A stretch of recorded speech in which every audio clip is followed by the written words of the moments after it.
अस्सलाम वालेकुम viewers, I hope आप लोग खैरियत से होंगे। व्यूवर्स, प्रीवियस लेक्चर में हमने जो है एफबीएस यानी फास्टिंग ब्लड शुगर और इसके अलावा रैंडम ब्लड शुगर के बारे में डिटेल से डिस्कस किया था। आज का जो हमारा लेक्चर है वो कौन सा टेस्ट है, तो वो है स्टूल एग्जामिनेशन।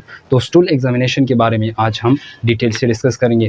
जनरली आज जो है हम सिर्फ स्टूल का जो बेसिक बैकग्राउंड है उसके बारे में हम डिस्कस करेंगे। इंशाल्लाह नेक्स्ट लेक्चर में हम माइक्रोस्कोपिक, मैक्रोस्कोपिक और chemical examination and physical examination of stool जो है उसको डिटेल से डिस्कस करेंगे।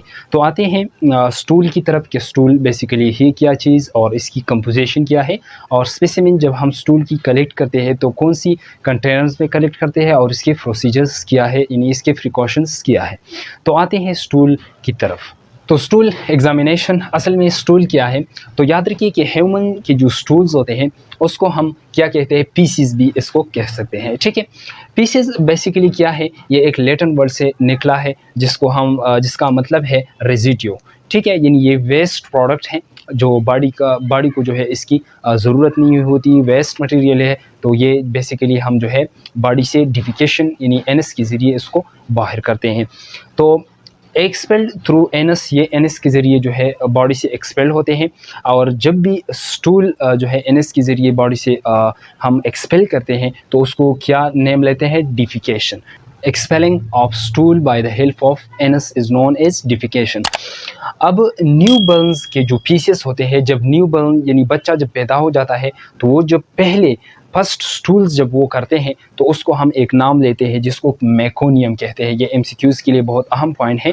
मेकोनियम क्या चीज़ है? मेकोनियम बेसिकली जब बेबी पैदा हो जाता है तो उसके जो फर्स्ट स्टूल्स होते हैं, ठीक है, तो उसको मेकोनियम कहते हैं। इसके अलावा स्केटोलॉजी और कार्फोलॉजी क्या है, तो याद रखिए कि पीसेस या स्टूल की जब हम स्टडी करते हैं तो उस स्टडी को हम क्या कहते हैं, स्केटोलॉजी और कार्फोलॉजी। स्केटोलॉजी और coprology is the study of stool या पीसेस।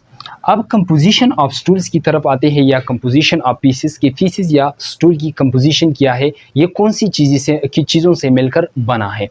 तो इसमें मौजूद है अनडाइजेस्टेड एंड अनअब्जॉर्ब फूड्स जो है इसमें मौजूद होते हैं।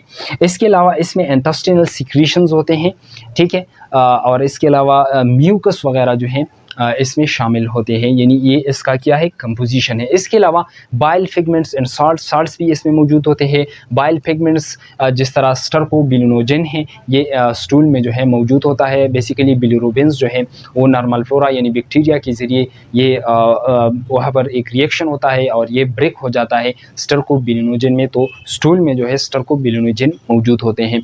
इसके अलावा बैक्टीरिया, इनऑर्गेनिक मटेरियल्स भी मौजूद होते हैं। बैक्टीरिया नॉर्मल फ्लोरा की हम बात करते हैं, वहाँ पर क्या मौजूद होता है, नॉर्मल फ्लोरा। और एक है एपिथेलियल सेल। तो एपिथेलियल सेल्स जो है ये डाइजेस्टिव ट्रैक यानी डाइजेस्टिव जो वाल्स होते हैं, डाइजेस्टिव ट्रैक के जो वाल्स होते हैं वहाँ पर is a supportive, is a protective काम करता है। तो बाज़ वक़्त जो है जो ओल्ड एपिथेलियल सेल होते हैं वो रिप्लेस हो जाते हैं। जो वो ओल्ड एपिथेलियल सेल होते हैं वो स्टूल के ज़रिए बॉडी से एक्सपेल कर देते हैं।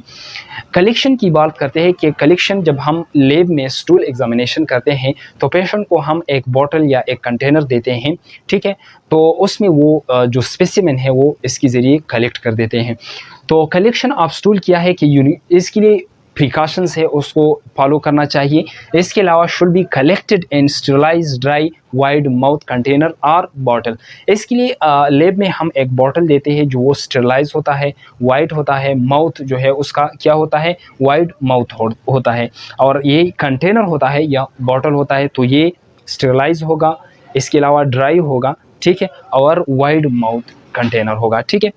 इसके अलावा शुड बी अनकंटामिनेटेड, तो उसमें जो है कंटामिनेशन ना हो, लाइक यूरिन इसमें ना हो या अदर जो चीज़ें हैं, क्योंकि फिर उसका रिज़ल्ट जो है वो सही तरह इसमें एरर भी फिर आता है, ठीक है।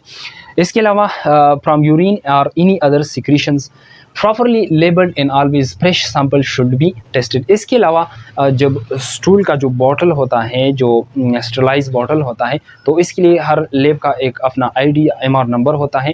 तो वो एमआर नंबर या आईडी नंबर जो है वो एक लेबल होता है, तो वो जो स्टिकर होता है वो इस पे बॉटल पे लगाना पड़ता है ताकि जो सैंपल्स है वो दूसरे सैंपल के साथ जो है वो बदल ना हो जाए। तो ये था स्टूल का जो है बेसिक बैकग्राउंड के बारे में हमने डिस्कस किया। इंशाल्लाह नेक्स्ट लेक्चर में हम जो है इसकी physical examination, chemical examination, microscopic और मैक्रोस्कोपिक एग्जामिनेशन जो है उसके बारे में हम डिटेल से डिस्कस करेंगे।